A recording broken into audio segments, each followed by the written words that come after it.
Great. Hey, so you should have got these in the mail with your smart cut. These are the feet for the mounting system.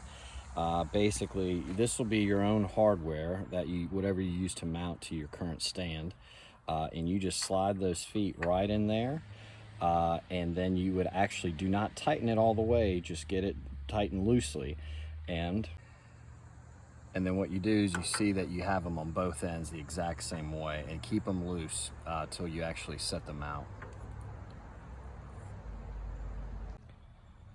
So if you got the tape measuring system, what you want to do is you get your tape measuring tape holder here, and it should be kind of received as is. And you want this the first thing to be done when you get your table. And what you do is you're just going to push those nuts out so they can slide right into your T-track, and keep pushing it through. And then you want to give it space because basically the table link's going to come in right behind it. So then you got a pair of these in a bag, and this is for the front and back.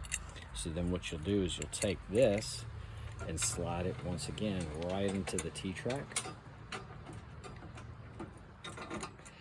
And then what you want to do is keep them flush to the end and flush on each other, and then you'll tighten them up. But just don't do that just yet, because let's get this front one done.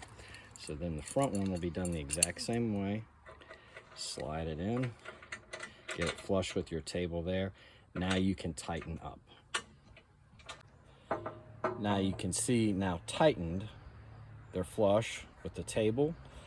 And then you can see you'll have basically your measuring tape measure mount, as well as your tie here flush with each other and also flush with the table. Tighten them up.